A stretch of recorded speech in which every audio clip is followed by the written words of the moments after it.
Olá, caros alunos, boa tarde, boa noite, bom dia. Eu não sei que hora você poderá estar assistindo essa aula, mas eu desejo a você bons estudos. Na nossa primeira aula, na nossa aula introdutória, nós fizemos alguns conceitos introdutórios aqui do direito penal, né? Nós falamos do conceito formal, do conceito material e do conceito sociológico.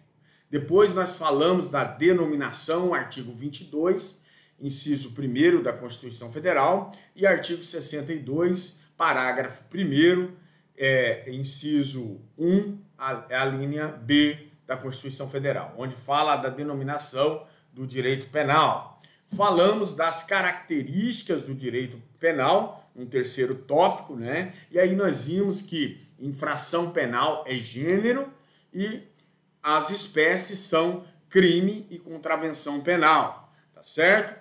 Aí entramos nessa característica falando do ramo do direito público, né, da ciência cultural, da ciência normativa, da ciência finalista, da ciência sancionadora, da ciência constitutiva, da parte dogmática, do ramo fragmentário do direito e também da forma subsidiária. Para finalizar, nós falamos sobre os conteúdos do direito penal, que abrange três na parte geral, né? Abrange a parte geral e a parte especial. Na parte geral, né, que nós estaremos estudando, vai do artigo 1º ao artigo 120. E aí ele se subdivide em três tópicos. Teoria da lei penal, que vai do artigo 1º ao artigo 12, alguns doutrinadores gostam de chamar também de teoria da norma penal, tá?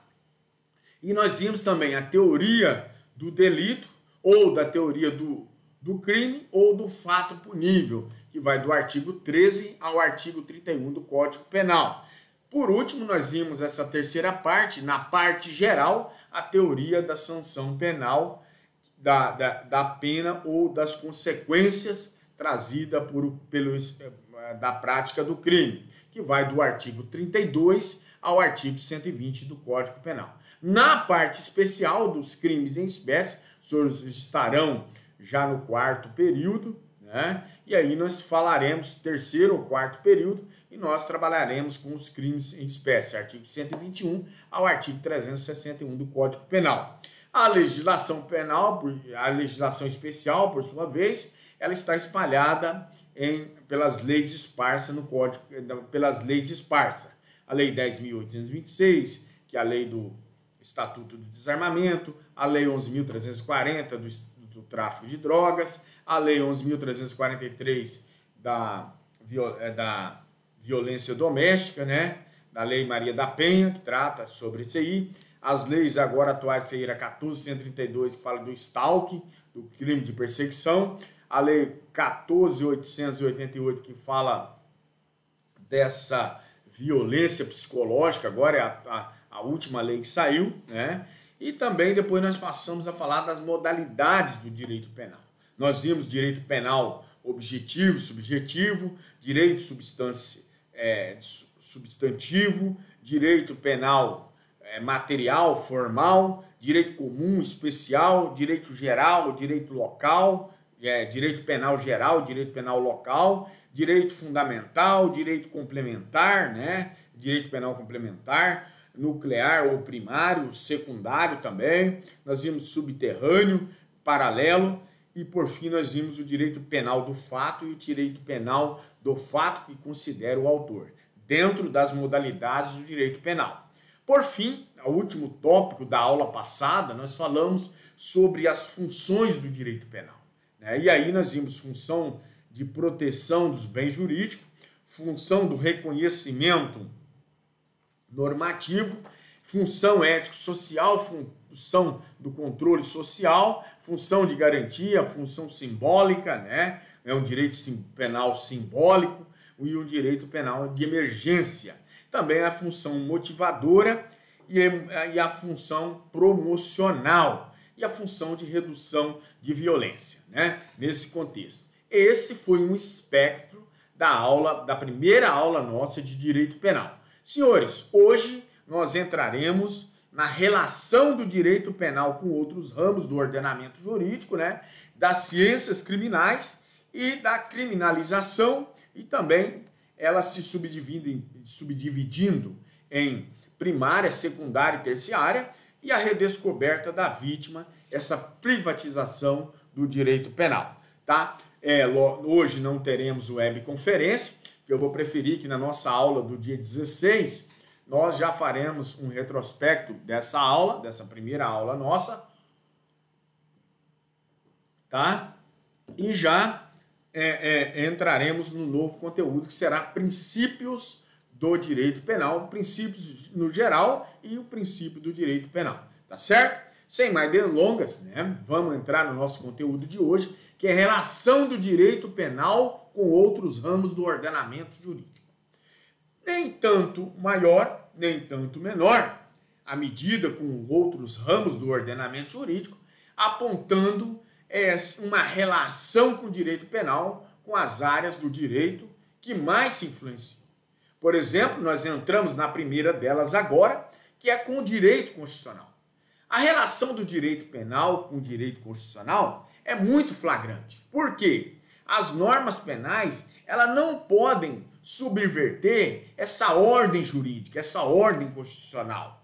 E a Constituição, ela procura, senhores, encontrar o necessário equilíbrio no direito penal, afastando aí os excessos punitivos. Por exemplo, quando traz as garantias individuais. E, por outro lado, a leniência punitiva. Mandados constitucionais de criminalização são determinações dirigidas ao legislador ordinário. Para quê? Para que ele transforme determinada conduta em criminosa ou ele acaba recrudesça, né, o tratamento penal de determinadas condutas criminosas já existentes. O exemplo que nós temos é o artigo 12 da Constituição Federal de 1998. O que trata esse artigo? Ele fala que considera crimes inafiançáveis e insuscetíveis de graça ou anistia a prática de tortura, o tráfico ilícito e entorpecentes e drogas afins, o terrorismo e os defendidos como os crimes hediondos, por eles respondendo ali os mandantes, e os executores podendo evitá-los se omitirem. Então, esse mandamento constitucional, ele vem de uma forma trazer um equilíbrio e também, né, ele vai determinar que certas condutas, ele determina que certas condutas se alinhem para esse conhecimento. Ou também ele vai recrudescer, como é o caso do artigo 5º, né? Ela vai ficar mais rigorosa a essa determinada situação, porque para que seja mais que o legislador e o executor, a pessoa que vai executar a pena, né, o aplicador da pena, no caso o juiz, ele seja uma pena mais severa. Por exemplo, lá no tráfico de droga, lá a pena é taxativa. Por exemplo, pode o camarada, às vezes as pessoas me perguntam, professor, se o camarada cair com 100 quilos de droga, é claro o artigo, é 5 anos. E se ele cair com uma porção aí de 200 gramas, 300 gramas de drogas? É os 5 anos também. Então, para que você entenda, é um recrudescimento para que a pessoa não trafique. Nem um pouquinho, nem um poucão, né? Digamos assim, brincando. Nem muito e nem pouco. Porque nesse contexto vai ter um recrudescimento do próprio artigo. Com o direito processual penal, né? Com esse ramo do direito, nós vamos ver que esse não pode se esquecer.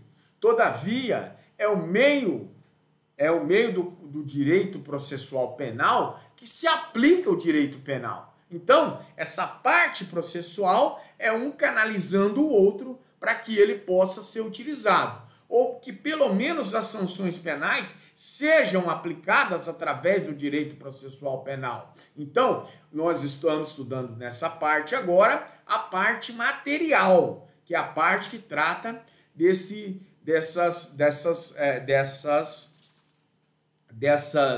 de forma que eu posso dizer para os senhores aqui, uma forma mais simplória, né, é que é a parte onde a lei penal, se estuda a lei penal para depois ela ser aplicada. E aí nós vamos estudar a teoria do delito, né, do crime, a teoria da lei penal e a teoria da sanção penal, nesse contexto aí. O princípio da necessidade do processo ou da jurisprudência, né, essa jurisdicionariedade, não é possível a imposição de uma sanção penal sem que tenha havido o devido processo legal nesse contexto. E por conseguinte, né, nesse contexto, sem que tenha havido o quê? O processo. Para que se haja a condenação, portanto, necessário que haja um processo. E esse processo que chegue ao deslinde, ao seu cunho final, no caso, se for na área administrativa,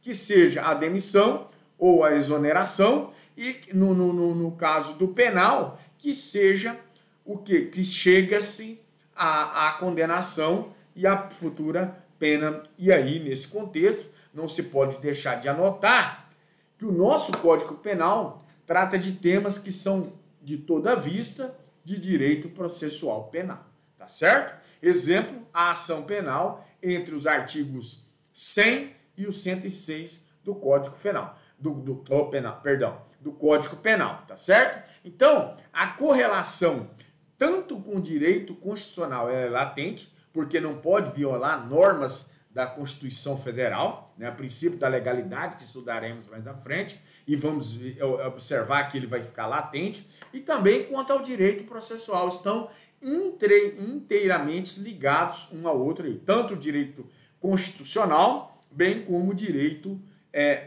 processual penal. Com o direito tributário.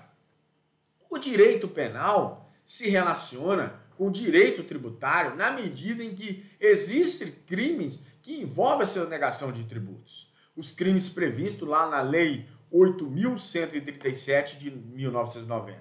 Trata-se ali dos crimes contra a ordem tributária. Então, nesse contexto, desde que alguém esteja sonegando ou praticando qualquer crime relacionado aos crimes tributários, por exemplo, essa sonegação, muitas das vezes a sonegação de impostos por parte de alguém, logo há uma medida por parte do direito tributário, um aviso prévio, que a pessoa tem que contribuir aquilo referente se for do imposto de renda, se for todos os crimes aí ligados nessa seara, né, ligado ao direito tributário municipal, estadual ou federal, estarão ligados, e o direito penal está ali para salvaguardar essa questão. Então, vai estar ligado geralmente nos crimes contra a ordem tributária, tá certo? Com o direito administrativo. Aqui, senhores, contra o direito administrativo,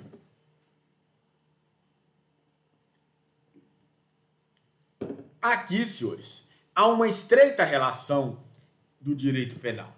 Tanto é que no Código Penal nós temos um vasto catálogo aí de crimes contra a administração pública, que vai dos artigos 312 ao artigo 359 do Código Penal.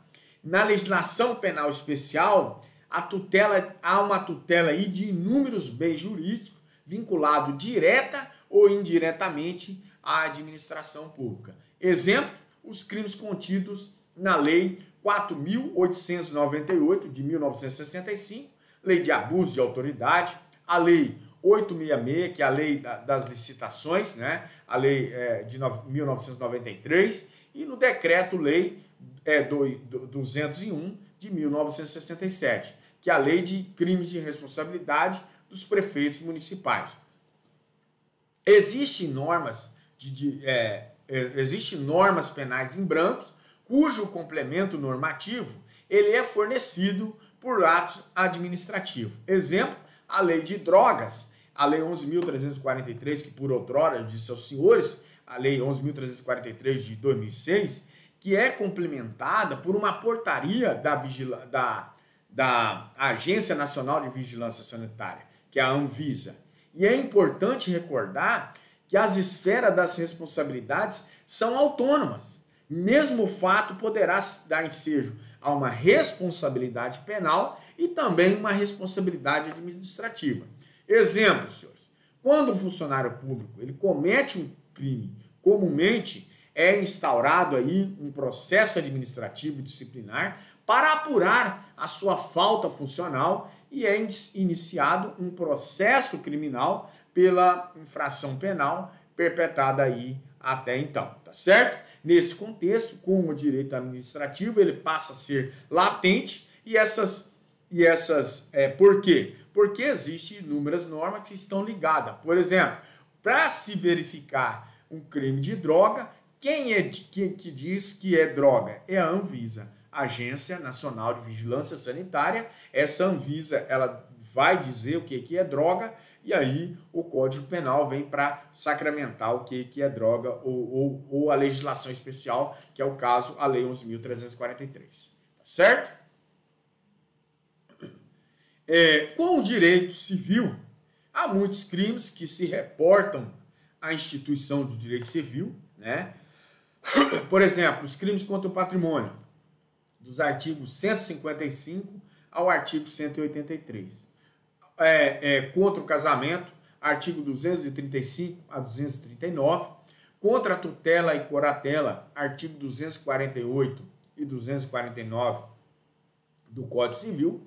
E é importante salientar, senhores, porém, que deve ser respeitada a autonomia das categorias jurídicas, razão pela qual essa transposição de conceitos nem sempre ela é a adequada, mas deve-se haver um respeito. Lembrando que as instâncias penal e civil são autônomas, mesmo fato ele pode se ensejar uma responsabilidade penal e também uma responsabilidade civil do autor, pois os efeitos dessa condenação é tornar certa a obrigação de indenizar esse dano causado pelo crime aí, conforme diz o artigo 91 do Código Penal.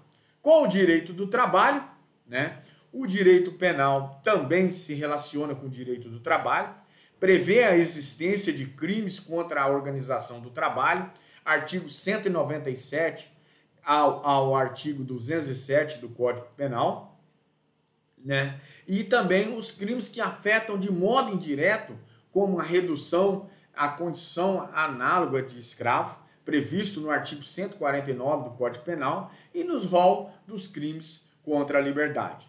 Com o direito internacional, né? É o último nosso tema desse contexto aqui de relação com outros âmbitos. Nós separamos alguns só aqui para os senhores. Com o direito internacional, tendo em vista a constante globalização das condutas criminosas, senhores, a humanidade tem sentido a necessidade de cada vez maior de promover uma globalização dessa justiça penal. Por isso, já se fala em direito penal internacional. A emenda constitucional número 45 de 2004 acrescentou o artigo 5º da nossa Constituição, o parágrafo 4º, determinando que o Brasil se submete à jurisdição penal internacional a cuja criação tem manifestado uma adesão aí. E consagrou-se assim o princípio da complementariedade, tá certo? Nesse contexto. Então, senhores, até aqui, nessa aula de hoje, nós já vimos a relação do direito penal com o direito constitucional, relação do direito penal com o direito processual penal, aí é gritante, é latente, porque um depende do outro, né, nesse contexto, com o direito tributário também, nós vimos, com o direito administrativo também, com o direito civil, nem se fala dos crimes contra o patrimônio, furto, roubo, né, os crimes de apropriação indébita e assim por diante, receptação e outros crimes que estão elencados nos crimes contra o patrimônio aí e tem uma relação latente com o direito civil. Com o direito do trabalho também é gritante essa relação do direito penal também com o direito internacional, né? Por fim, Quanto, senhores, nesse tema de ciências criminais, nós precisamos aqui entender sobre as ciências criminais e qual a relação das ciências criminais com o direito penal, né? Que são as mais conhecidas e que mais de perto interessam o direito penal, que é a ciência criminal. Dentro dessa dogmática jurídico-penal, a criminologia e a política criminal se entrelaçam e ficam de uma forma até alinhavada com o direito penal.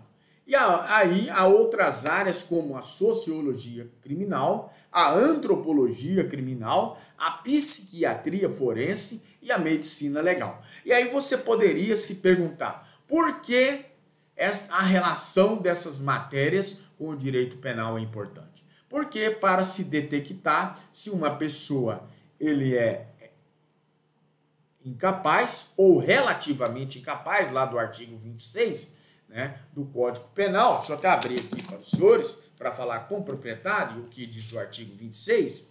Ó, o artigo 26 do Código Penal dá imputabilidade penal. São inimputáveis, isento de pena, o agente que por doença mental ou desenvolvimento mental incompleto ou retardado era ao tempo da ação ou da omissão, inteiramente incapaz de entender o caráter ilícito do fato ou determinar-se de acordo com que esse entendimento, né? E aí vai falar dessa imputabilidade penal para que nós consigamos, né, lá na parte processual, o reconhecimento de que a pessoa é inimputável. Precisamos da parte forense, da psiquiatria, da psicologia, e os demais ramos que irão detectar, da neurociência até, né, para detectar se essa pessoa é incapaz, né, nesse contexto. E aí vai se relacionar também com o Código Civil, porque de onde que é tirada essa incapacidade? Lá do Código Civil, né? Se a pessoa é capaz para os atos da vida civil ou não, se ele tem um retardo ou não, e vai detectar com outros ramos do direito que são automaticamente entrelaçados. Quando a dogmática jurídico-penal, nesse contexto, o direito penal objetiva o quê? O estudo da norma jurídica, né? E é de sua interpretação e aplicação ao caso concreto. O estudo dogmático, portanto, tem como fundamento essa norma jurídica. Para Heleno Cláudio Fragoso, essa dogmática jurídica é a ciência da norma jurídica que visa o quê? Ao seu perfeito conhecimento sistemático para permitir a aplicação igualitária e justa do direito penal aqui no contexto. Quanto à criminologia, a criminologia é uma disciplina empírica, né? Por fazer, nesse contexto, que trabalha no campo do ser. E o seu percussor é César Lombroso, que é o mentor dessa criminologia e vem de grande importância para o ramo do direito penal, né? Que ela vai tratar ali a figura do criminoso, como se lidar com esse criminoso e como se chegou até ele. E aí César Lombroso vai tratar todas essas características aí. Quanto à política criminal, ela traz a finalidade de traçar o quê? Estratégias e formas de controle social, a qual nós vimos anteriormente, dos comportamentos desviantes dessa infração penal. E aí nós vimos o que é infração penal. Infração penal é gênero e as suas espécies são crime e contravenção nesse contexto. Por que eu friso isso aqui muito? Porque quando nós formos lá porque qualquer ser humano, ele não pratica, vai se analisar, por exemplo, o que a pessoa embriagada no volante pratica? Ele pratica uma infração. Vai se verificar depois se essa infração se enquadra em crime ou contravenção. Se você pega esse feedback, você vai passar a entender. Então, o que o camarada comete quando mata alguém? Ele cometeu infração. Só que nós já sabemos que o homicídio, por ser uma coisa grave, ele vai se tratar de um crime nesse contexto, tá certo? E aí fica mais fácil você ir absorvendo esse conteúdo para estar esmiuçando posteriormente aí.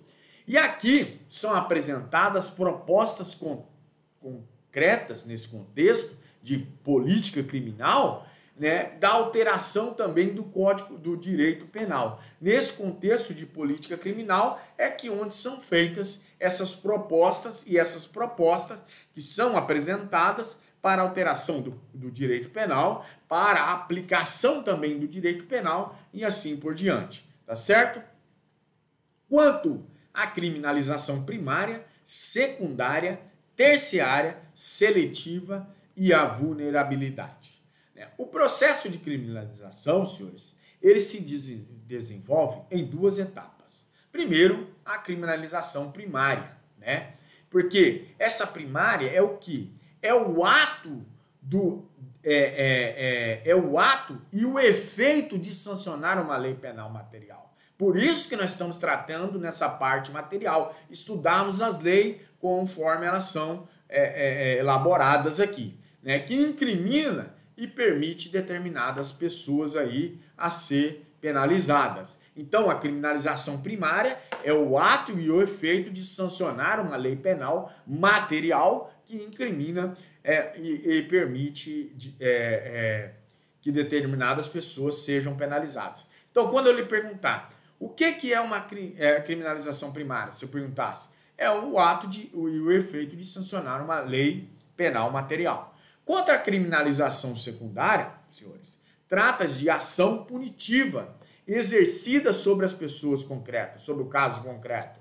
Nesse caso, é a aplicação do direito. É o jus puniendi, o Estado, aplicando a lei de forma severa, essa criminalização secundária, né? É a ação punitiva exercida sobre as pessoas no caso concreto. E uma observação que eu faço aqui é o seguinte: o ato de criminalização primária, ele é formal e traz consigo um programa a ser cumprido. Então, quando nesse contexto, a criminalização primária, ela está na formalidade, né? E só é aplicada quando é aplicada num caso concreto e esse programa passa a ser cumprido. De modo mais claro, para que vocês entendam, as agências de políticas, que é o parlamento, o executivo, né, nesse contexto, exercem a criminalização primária. E aí os senhores vão entender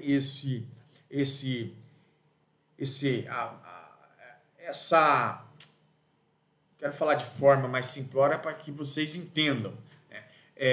Esse emaranhado de leis que nós temos. Então, essas agências políticas, que é o parlamento, representado aí pelos deputados federais e senadores, ou pelos deputados estaduais e vereadores, essa galera aí que são as agências de políticas primárias, né? E o executivo, que é a parte que executa, governadores, presidente da República e também os prefeitos, tá? Prefeitos, governadores e o presidente da República, né? Exerce essa criminalização primária, definindo quais condutas devem ser consideradas criminosas, né? E quais as respectivas sanções penais ali que deverão ser abordadas dentro do contexto do que nós estamos estudando.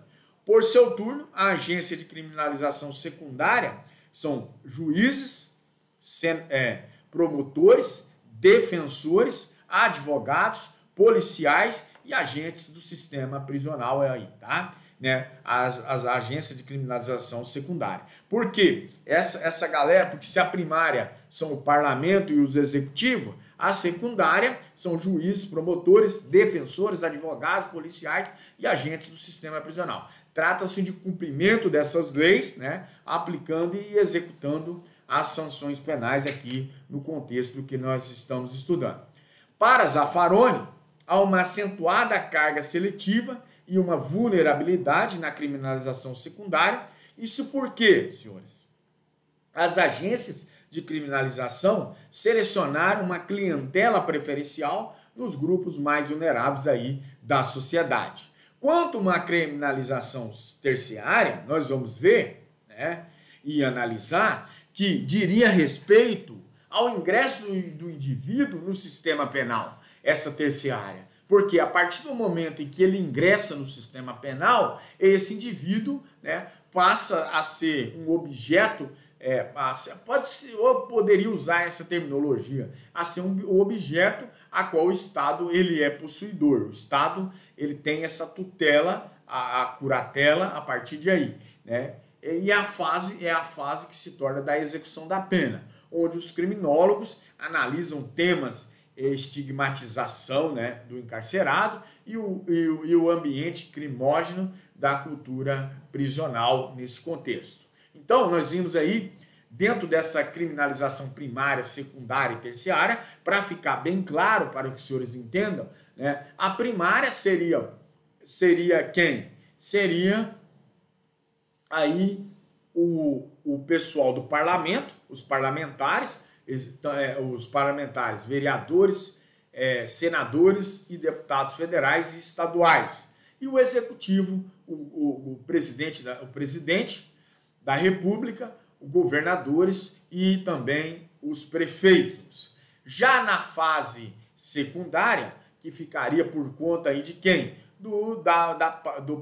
Dos juízes, promotores, defensores, advogados, policiais e agentes do sistema prisional aí, que é cumprir essas leis, aplicando e executando as sanções penais, tá certo? Na fase terciária, seria o quê? É o ingresso do indivíduo, né, que pratica o crime,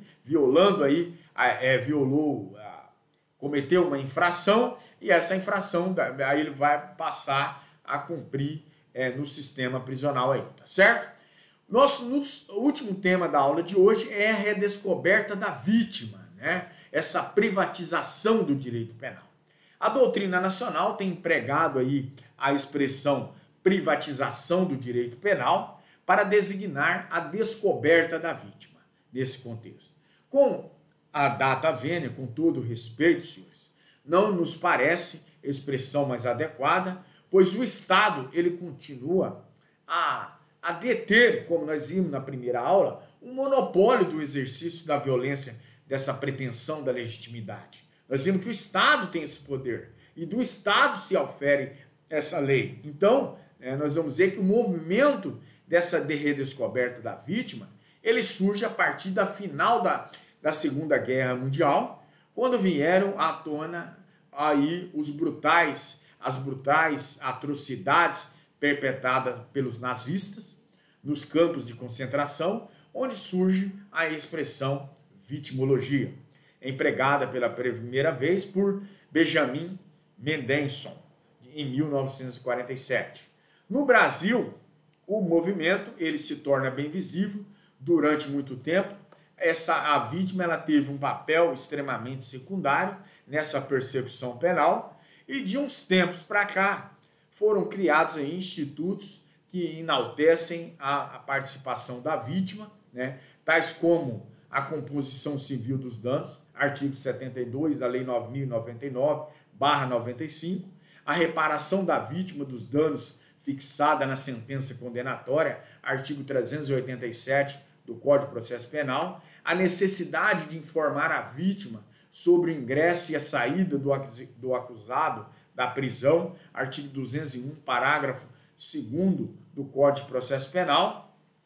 E nesse sentido, senhor, nós vamos verificar ainda, né, principalmente essa parte de informar sobre o ingresso e a saída do acusado, é mais comum nos crimes que envolvem violência doméstica, né? Antes do camarada, eu já fui muitas das vezes, até quando eu peticionei pedindo a soltura do acusado, a vítima me ligar. Falou, o doutor Odaí? Doutor Odaí, eu sou a esposa ou o ex do fulano, eu fiquei sabendo, me ligaram do fora agora dizendo que ele vai ser solto, então é bom para mim porque eu já fico sabendo que o meu cliente acabara de ser solto, né, por informação trazida pela vítima. Que antes de emitir o alvará, de remeter o alvará pro presídio, a vítima, o cartório do fórum já entra em contato e a vítima já entra em contato, muitas das vezes até com o advogado, fica feliz, muitas das vezes que a pessoa está saindo do cárcere aí, tá certo? Nesse sentido também, há um crescente prestígio, né, no papel da vítima, com uma verdadeira reassunção da importância da sua presença na solução aí que nós temos visto do conflito. Trata-se de um estágio ainda embrionário da caminhada em direção a uma justiça aí restaurativa, tá certo, pessoal? Então, nós vimos hoje a relação do direito penal com outros ramos do ordenamento jurídico, tá certo? Nós vimos com o direito constitucional, com o direito processual penal, com o direito tributário, com o direito administrativo, com o direito civil, com o direito do trabalho e com o direito internacional. Quero aqui abrir um parênteses para a importância do direito penal relacionado com o direito processual penal. E aí nós vamos ver que nenhum processo, ninguém poderá ser condenado sem um devido processo legal. Isso é fundamental também lá para o direito administrativo, bem para como os ramos aí, o direito administrativo, o direito do trabalho, né, sem o devido processo legal. Então, tendo o processo legal, que vai ter a ampla defesa e o contraditório. Sem ampla defesa e o contraditório, não há que se falar em um processo em um país democrático, tá certo? Aí nós vimos também contra as ciências criminais, essa dogmática jurídica penal sobre a criminologia e a política criminal, né? E a criminalização, essa criminalização primária, secundária e terciária. Primária são o parlamento, né? Ali deputados federais, estaduais, vereadores e senadores, e o executivo, né? O executivo através do presidente, dos governadores e prefeitos. E os secundários são por juízes, promotores, advogados, defensores e também o pessoal da equipe do agente penitenciários aí. Hoje os policiais penais que tratam da execução da pena.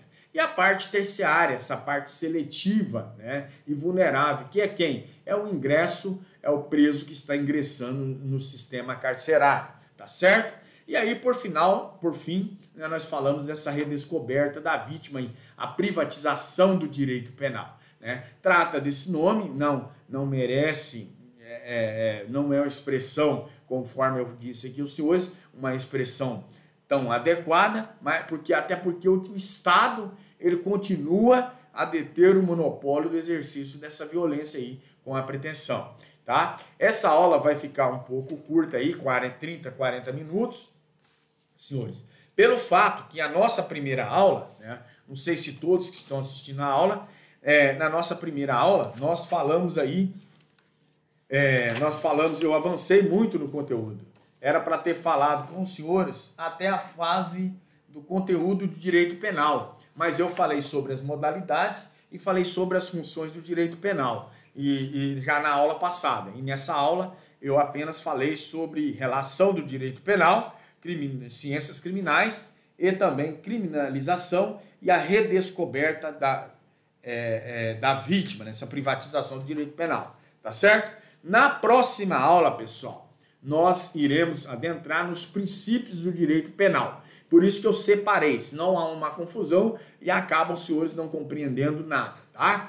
Qualquer coisa, qualquer dúvida, entre em contato comigo através do WhatsApp, o nosso grupo. Eu prefiro que as mensagens sejam direcionadas no meu WhatsApp, que vocês pegarão no próprio grupo, e já mandem direto para mim, não no grupo, tá certo? Se for para tratar de alguma questão. Nós falaremos sobre os princípios do direito penal, a distinção entre princípio, regras e postulados, nós verificaremos. Nós vamos ver o princípio da legalidade e a sua importância, né? Aí nós vamos ver todo o seu histórico ali, a sua denominação, a previsão, o alcance, legalidade, medida provisória, legalidade e outros atos normativos, fundamentos do princípio da legalidade, funções do princípio da legalidade. Olha para os senhores observarem a importância desse princípio para o direito penal. E aí nós passaremos a verificar os outros princípios, não tanto menos importante, mas também importante para o direito penal. Princípio da taxatividade, da irretroatividade da lei penal, princípio da intervenção mínima do Estado, né, a última ratio, princípio da fragmentariedade, princípio da subsidiariedade, princípio da humanidade, princípio da pessoalidade, princípio da responsabilidade penal subjetiva e o princípio da individualização da pena, tá certo? Não sei se dará tempo de analisarmos todos esses princípios, mas será a nossa aula presencial, né? E aí, se não der tempo, eu passarei um pouco dos princípios na aula vídeo webconferência, por vídeo aula, tá certo? No mais, me despeço dos senhores e insisto para que os senhores assistam às aulas, assim, abasteça desse conteúdo que é de extrema importância. Também postei o material de apoio em PDF, também para que os senhores dêem uma boa leitura aí, né, e consigam assimilar o conteúdo do PDF e o conteúdo da videoaula, tá certo? Até mais!